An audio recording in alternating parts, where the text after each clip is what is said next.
আজকের অনলাইন ক্লাসে উপস্থিত সকল শিক্ষার্থীদের আন্তরিক অভিনন্দন ও শুভেচ্ছা জানিয়ে শুরু করছি। আমি মোহাম্মদ সামিল ইসলাম, সহকারী শিক্ষক, ব্যবসায় শিক্ষা শাখা, ৫ নং ইউনিয়ন জাহান উচ্চ বিদ্যালয়, মাদারগঞ্জ, জামালপুর। শ্রেণী নবম ও দশম, বিষয় হিসাব বিজ্ঞান, অধ্যায় প্রথম ও দ্বিতীয়, পর্ব ১। আলোচ্য বিষয় হিসাব বিজ্ঞানের পরিচিতি ও লেনদেন। সুপ্রিয় শিক্ষার্থী, আমি ব্ল্যাকবোর্ডে একটি সংজ্ঞা লিখে রেখেছি। সংজ্ঞাটি হল হিসাব বিজ্ঞানের। হিসাব বিজ্ঞান কি? হিসাব বিজ্ঞান হলো আর্থিক ঘটনাগুলোকে চিহ্নিতকরণ, লিপিবদ্ধকরণ, শ্রেণীবদ্ধকরণ ও ফলাফল নির্ণয় করার পদ্ধতি। আমি আবারও বলছি সংজ্ঞাটি। হিসাব বিজ্ঞান হলো আর্থিক ঘটনাগুলোকে চিহ্নিতকরণ, লিপিবদ্ধকরণ, শ্রেণীবদ্ধকরণ ও ফলাফল নির্ণয় করার পদ্ধতি। একটি ব্যবসা প্রতিষ্ঠানে কেন হিসাব বিজ্ঞানের প্রয়োজন বা কেন হিসাব বিজ্ঞান করা হয়? একটি ব্যবসা প্রতিষ্ঠানে আর্থিক ফলাফল নির্ণয় করার জন্যই হিসাব বিজ্ঞান প্রয়োজন। আমি হিসাব বিজ্ঞানের সংজ্ঞাটি উদাহরণের সাথে বুঝিয়ে দেওয়ার চেষ্টা করব। ধরে নিলাম আমরা একটা কাপড়ের ব্যবসায় করব।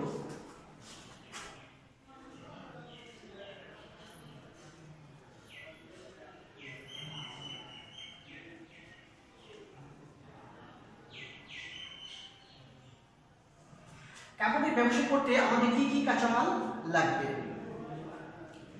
কাপড় উৎপাদন করতে প্রথমে আমাদের লাগবে সুতা। ধরে নিলাম 10,000 টাকা। সুতাকে কালার করতে আমাদের রং প্রয়োজন, এই জন্য আমরা রং ধরে নিলাম 2,000 টাকা। কাপড় উৎপাদন করতে আমাদের একটা কারখানা প্রয়োজন, এই জন্য আমাদের কারখানা ভাড়া দিতে হবে। কারখানা ভাড়া ধরলাম, কারখানা ভাড়া ধরে নিলাম 5,000 টাকা। কাপড় উৎপন্ন করতে আমাদের শ্রমিকের প্রয়োজন, এই জন্য শ্রমিকের মজুরি দিতে হবে। ধরে নিলাম শ্রমিকের মজুরি প্রদান,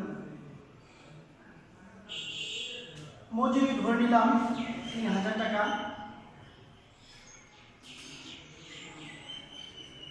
কাপড় উৎপাদন করতে আমাদের মোট যে ব্যয় হলো, আমাদের মোট ব্যয়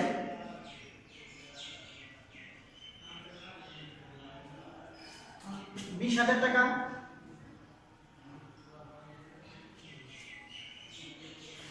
তাহলে আমাদের কাপড় উৎপাদন করতে খরচ হলো 20,000 টাকা। আমরা কি 20,000 টাকা দিয়ে পণ্যটি বিক্রি করব? তা অবশ্যই না। আমাদের নিশ্চয়ই একটি মুনাফা অর্জন করতে হবে। তাহলে আমরা আনুমানিক মুনাফা ধরে নিলাম, বা আমরা একটা কাঙ্ক্ষিত মুনাফা ধরে নিলাম 5,000 টাকা।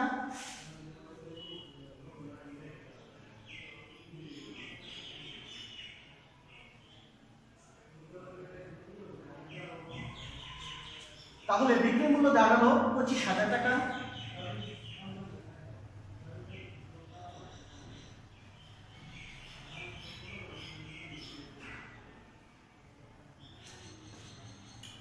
বিক্রি মূল্য দাঁড়ালো 25,000 টাকা।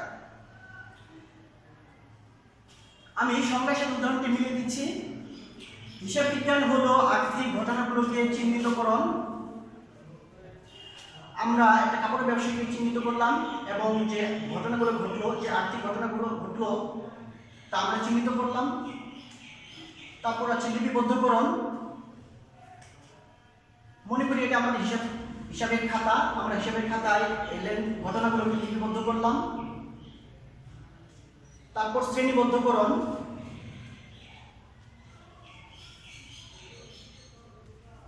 এটা হলো ব্যয়, আয়। আমরা ঘটনাগুলোকে শ্রেণীবদ্ধ করলাম, ব্যয় এবং আয়। সর্বশেষ শৈল্পিক ফলাফল নির্ণয়। আমরা মোট ব্যয়ের সাথে একটি কাঙ্ক্ষিত মুনাফার পরিমাণ নির্ধারণ করলাম। নির্ধারণ করে আমরা একটা বিক্রয় মূল্য নির্ধারণ করলাম। এই বিক্রয় মূল্যটাই হচ্ছে কি? ফলাফল। তাহলে তোমরা হিসাব বিজ্ঞানের যে সংজ্ঞাটা বুঝতে পারলে। আমি হিসাব বিজ্ঞানের জনককে সে সম্পর্কে কিছু তোমাদের বলবো।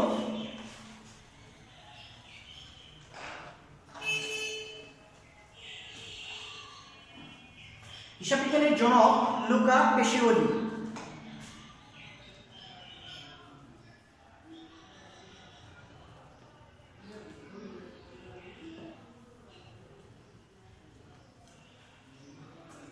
হিসাব বিজ্ঞানের জনক লুকা পেশিওলি তিনি একজন গণিতবিদ ও ধর্মযাজক। তিনি 1494 খ্রিস্টাব্দে একটি বই লিখেন। 1494 সালে একটি বই লিখেন। বইটির নাম সুম্মা ডি এরিথমেটিকা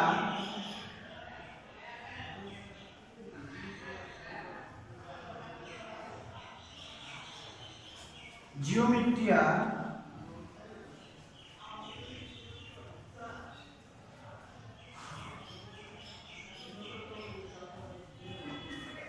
proportionate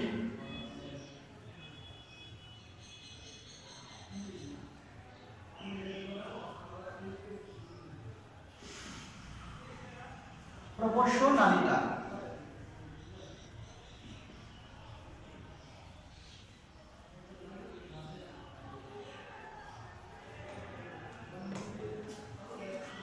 লুকা পেশিওলি 1494 খ্রিস্টাব্দে বা পঞ্চদশ শতাব্দীতে একটি বই লিখেন। বইটির নাম সুম্মা ডি এরিথমেটিকা জিওমেট্রিয়া প্রপোর্শনালিটা।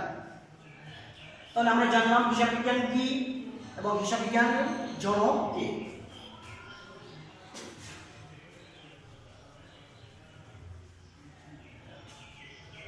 হিসাব তথ্যের ব্যবহারকারী কারা?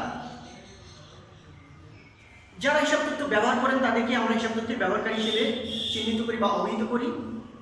হিসাব তথ্যের ব্যবহারকারী দুই প্রকার, এক অভ্যন্তরীণ ব্যবহারকারী, দুই বাহ্যিক ব্যবহারকারী। অভ্যন্তরীণ ব্যবহারকারী আবার কারা? মালিক এবং ব্যবস্থাপক। আর বাহ্যিক ব্যবহারকারী হচ্ছে পাওনাদার, সরকার, সরবরাহকারী, ঋণ প্রদানকারী। তাহলে অভ্যন্তরীণ ব্যবহারকারী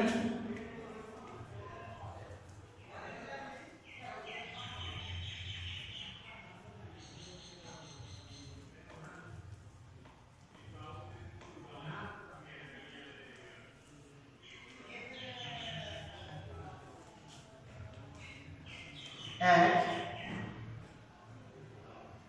মালিক,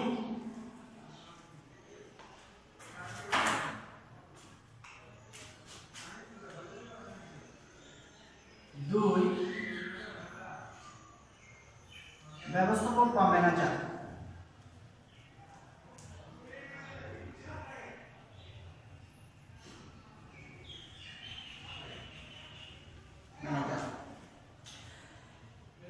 অভ্যন্তরীণ ব্যবহারকারী কারা? যারা প্রতিষ্ঠানের অভ্যন্তরে বা ভেতরে কাজ করে তাদেরকে আমরা অভ্যন্তরীণ ব্যবহারকারী বলে থাকি। অভ্যন্তরীণ ব্যবহারকারী হচ্ছে মালিক। মালিক কিভাবে অভ্যন্তরীণ ব্যবহারকারী? মালিক ব্যবসা প্রতিষ্ঠান স্থাপন ও পরিচালনা করেন এবং পর্যাপ্ত অর্থ বিনিয়োগ করেন। আর একটি ব্যবসা প্রতিষ্ঠানে ভালো মন্দ বিবেচনা করেন মালিক। এর জন্য মালিককেই আমরা অভ্যন্তরীণ ব্যবহারকারী হিসেবে চিহ্নিত করি বা অভিহিত করি। দুই হচ্ছে ব্যবস্থাপক বা ম্যানেজার। ব্যবস্থাপক বা ম্যানেজার কিভাবে অভ্যন্তরীণ ব্যবহারকারী? শুধুমাত্র মালিকের পক্ষে ব্যবসা পরিচালনা করা বা মুনাফা অর্জন করা অনেকটাই কষ্টসাধ্য। এই জন্য প্রয়োজন একজন দক্ষ ব্যবস্থাপক বা ম্যানেজারের। এই জন্য দক্ষ ব্যবস্থাপক বা ম্যানেজার হচ্ছে ব্যবসায়ের অভ্যন্তরীণ ব্যবহারকারী বা হিসাবের অভ্যন্তরীণ ব্যবহারকারী। দুই হচ্ছে বাহ্যিক ব্যবহারকারী।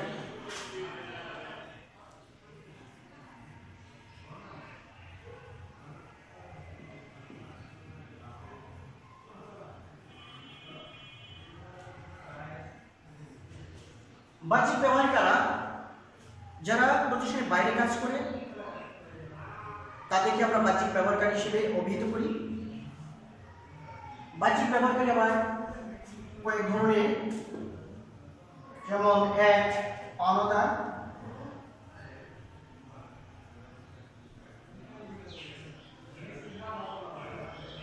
পাওনাদার কিভাবে বাহ্যিক ব্যবহারকারী? আমরা যখন কোনো পণ্যদ্রব্য বাকিতে ক্রয় করি তখন কিন্তু পাওনাদার তৈরি হয়। আর পাওনাদার কি আমাদের এমনি পণ্যদ্রব্য বা বাকিতে পণ্য বিক্রি করবে? অবশ্যই না। তিনি আমাদের হিসাব তথ্য দেখে কিন্তু আমাদের কাছে পণ্যদ্রব্য ধারে বিক্রয় করবেন। তাহলে পাওনাদার একটি হিসাব তথ্যের বাহ্যিক ব্যবহারকারী। 2 সরকার।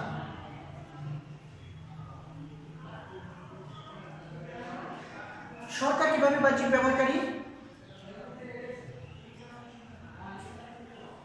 ব্যবসা প্রতিষ্ঠান স্থাপন পরিচালনা করে একটি নির্দিষ্ট পরিমাণ মুনাফা অর্জন করা হয়, অর্থাৎ নির্দিষ্ট সময়তে কিন্তু ব্যবসা থেকে একটি মুনাফা অর্জিত হয়।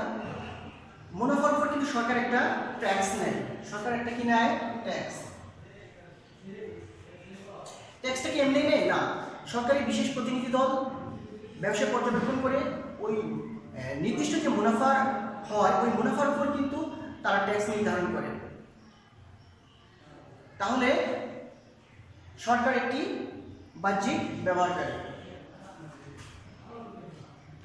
3 সরবরাহকারী।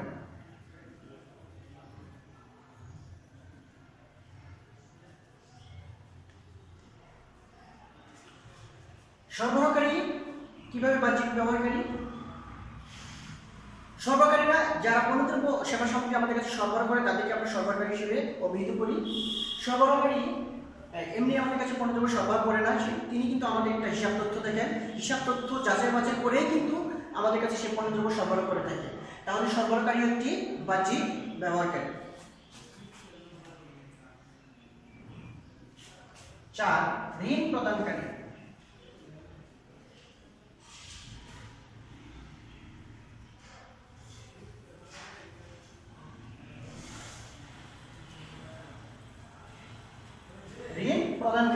ঋণ প্রদানকারীও একটি বাহ্যিক ব্যবহারকারী। ঋণ প্রদানকারী আমাদের কাছে ঋণ সরবরাহ করে থাকে। ঋণ সরবরাহ করবে কিন্তু আমাদের যে হিসাব তথ্য যাচাই বাছাই করেন যে আমরা নির্দিষ্ট সময় ঋণ পরিশোধ করতে পারবো কিনা, ঋণ পরিশোধ করার ক্ষমতা আমাদের কোম্পানির আছে কি না, তিনি হিসাব তথ্যের যাচাই বাছাই করে আমাদের ঋণ সরবরাহ করে থাকে। তাহলে ঋণ সরবরাহকারী একটি বাহ্যিক ব্যবহারকারী। তাহলে আমরা জানলাম হিসাব তথ্যের ব্যবহারকারী কারা, অভ্যন্তরীণ ব্যবহারকারীকে এবং বাহ্যিক ব্যবহারকারীকে। অভ্যন্তরীণ ব্যবহারকারী হচ্ছে মালিক, ব্যবস্থাপক বা ম্যানেজার। বাহ্যিক ব্যবহারকারী হচ্ছে পাওনাদার, সরকার, সরবরাহকারী, ঋণ প্রদানকারী। তাহলে আমরা স্পষ্ট করছি যে যারা প্রতিষ্ঠানে ভালো মন্দ বিবেচনা করেন তারাই হচ্ছে অভ্যন্তরীণ ব্যবহারকারী। অভ্যন্তরীণ ব্যবহারকারী হচ্ছে মালিক ও ব্যবস্থাপক। আর যারা প্রতিষ্ঠানে ভালো মন্দ বিবেচনা করেন না, শুধু নিজেদেরই ভালো মন্দ বিবেচনা করেন, তারা হচ্ছে বাহ্যিক ব্যবহারকারী। আমি কথাটা আরেকটু ক্লিয়ার করছি, মালিক এবং ব্যবস্থাপক ব্যতীত অন্য যে পক্ষগুলো আছে সেগুলোই বাহ্যিক ব্যবহারকারী। আশা করি তোমরা বুঝতে পারছ যে হিসাব তথ্যের অভ্যন্তরীণ ব্যবহারকারী কারা এবং বাহ্যিক ব্যবহারকারী কারা।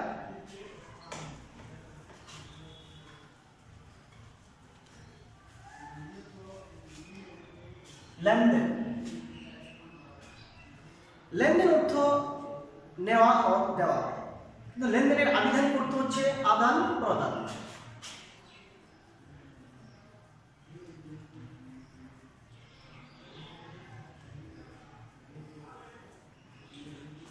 আদান প্রদান। তো ব্যবসায়িক অর্থে আর্থিক মূল্যে পরিমাপযোগ্য কোনো ঘটনাকে লেনদেন হিসেবে অভিহিত করা হয়। তাহলে ব্যবসায়িক অর্থে লেনদেন হচ্ছে আর্থিক মূল্যে পরিমাপযোগ্য কোনো ঘটনা। ধরা যাক তোমরা স্কুলে যাচ্ছ, স্কুলে যাওয়া কিন্তু একটু ঘটনা। স্কুলে যাওয়ার পর বিভিন্ন সময় 10 টাকা ঝালমুড়ি খেলে, ঝালমুড়ি খাওয়ার ফলে কিন্তু তোমার 10 টাকা চলে গেল। এটা একটু লেনদেন, তবে এটা আমাদের সাধারণ জীবনে। তো ব্যবসার ক্ষেত্রে লেনদেন হতে হলে কিন্তু ব্যবসার সাথে জড়িত বা ব্যবসার সাথে সম্পর্কিত ঘটনা হতে হবে। যেমন কর্মচারীদের বেতন প্রদান করা হলো, বেতন প্রদান করার ফলে বেতন দিচ্ছে কে? কোম্পানি, এবং সুবিধা নিচ্ছে কে? কর্মচারী। এই মালিক এবং শ্রমিকের মধ্যে কিন্তু একটু অর্থের বা আর্থিক মূল্যের ঘটনা ঘটছে, এটা হচ্ছে ব্যবসায়িক লেনদেন। কোম্পানি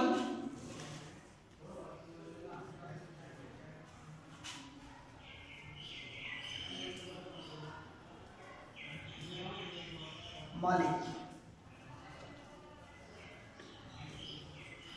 কোম্পানি এবং মালিক আলাদা পক্ষ, কোম্পানি এবং মালিক দুটি আলাদা সত্তা, কোম্পানি এবং মালিককে কখনো এক করে দেখা যায় না। তাহলে লেনদেন হতে হলে অবশ্যই এই কোম্পানির সাথে আর্থিক মূল্যের ঘটনা ঘটতে হবে। আর্থিক মূল্যে এই কোম্পানির সাথে জড়িত যে আর্থিক ঘটনা বা আর্থিক মূল্যে যে ঘটনা ঘটে সেটাই হচ্ছে লেনদেন।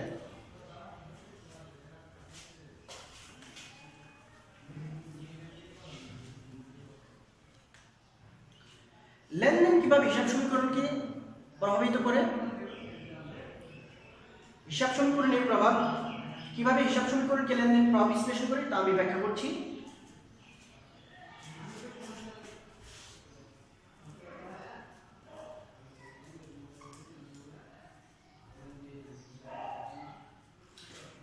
হিসাব সমীকরণ সমান asset equal to liabilities plus owners equity.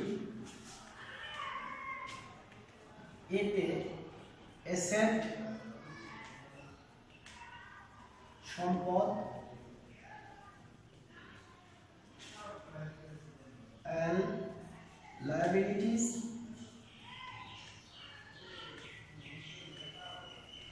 দায় ইতে ইকুইটি মালিকানা শর্ত।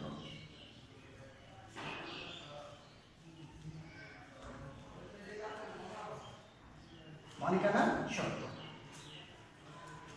সম্পদ কি? একটি ব্যবসায়িক প্রতিষ্ঠান স্থাপন ও পরিচালনার ক্ষেত্রে আমাদের নগদ অর্থের প্রয়োজন। তাহলে নগদ অর্থ এবং প্রতিষ্ঠানকে আমরা পরিচালনা করব, প্রতিষ্ঠান ডেকোরেশনের জন্য কিন্তু আমাদের কিছু আসবাবপত্র বা যন্ত্রপাতি প্রয়োজন। তাহলে নগদ অর্থ, আসবাবপত্র, সম্পদ। আর সম্পদকে আমরা কি দ্বারা প্রকাশ করি? এ দ্বারা বা অ্যাসেট দ্বারা।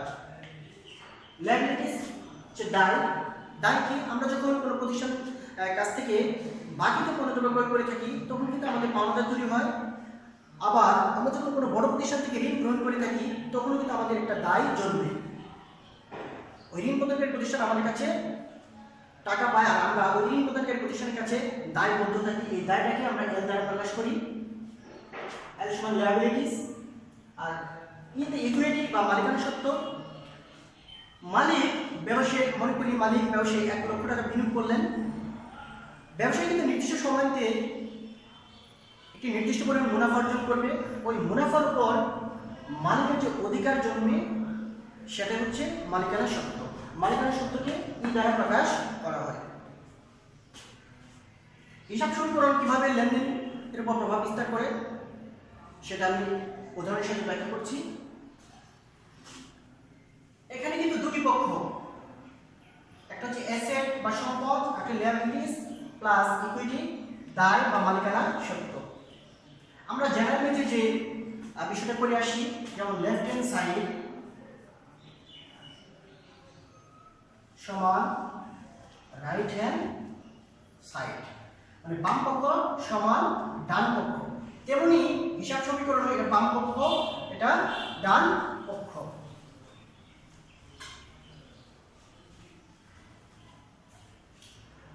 আমি একটু উদাহরণ দিচ্ছি। যেমন মালিক ব্যবসায় 1 লক্ষ টাকা বিনিয়োগ করলেন। 1 লক্ষ টাকা বিনিয়োগ করার ফলে আমার কিন্তু সম্পদ বাড়ছে বা এ বাড়ছে।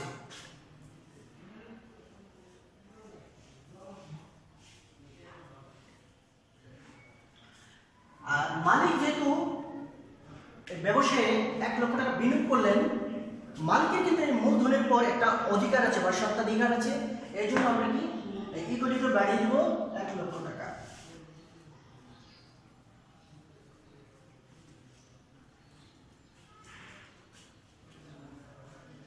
আরেকটা উদাহরণ দিচ্ছি। যন্ত্রপাতি ক্রয় করা হলো 20,000 টাকা। যন্ত্রপাতি ক্রয়ের ফলে আমাদের কিন্তু নগদ অর্থ চলে যাচ্ছে বা কমে যাচ্ছে। নগদ অর্থ কমে গেলে আমাদের অ্যাসেট কমে গেল, এই জন্য আমরা 20,000 টাকা অ্যাসেট থেকে কমিয়ে দিলাম।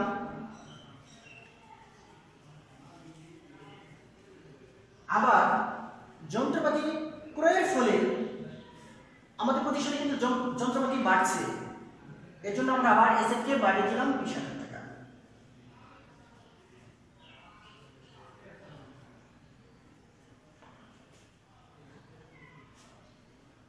আমি আরেকটু উদাহরণ দিচ্ছি।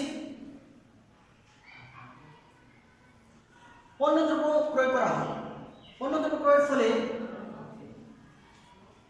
খরচ বৃদ্ধি পায়, আর খরচকে আমরা পরিশোধ করি কি দিয়ে? মূলধন থেকে। তাহলে 5,000 টাকা পণ্যদ্রব্য ক্রয় করা হলো, তাহলে আমরা এই মূলধন থেকে 5,000 টাকা কমিয়ে দিলাম।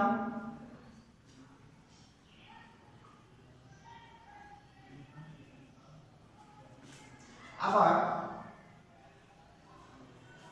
পণ্যদ্রব্য যে ক্রয় করলাম, ক্রয়কৃত পণ্যের মূল্য কিন্তু আমরা নগদে পরিশোধ করলাম। নগদে পরিশোধ করলে আমাদের এসেট কমে যাবে 5,000 টাকা।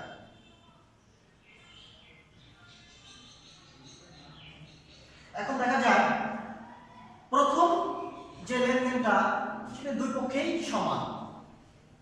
দ্বিতীয় যে লেনদেনটা এটি কাটাকাটি করলে কিন্তু 0, এই ক্ষেত্রেও 0। আর পণ্যদ্রব্য ক্রয়ের ফলে আমরা মূলধনে 5,000 কমিয়ে দিলাম এবং নগদ অর্থ 5,000 টাকা কমিয়ে দিলাম। দেখা গেল যে আমার সম্পদ এবং দায় বা মালিকানা সত্ত্ব সমান সমান। এভাবে হিসাব সমীকরণের উপর লেনদেন প্রভাব বিশ্লেষণ করে থাকে। ধন্যবাদ। তোমাদের সুস্বাস্থ্য কামনা করে আজকের মতো শেষ করছি। সুস্থ থাকো, ভালো থাকো। ধন্যবাদ।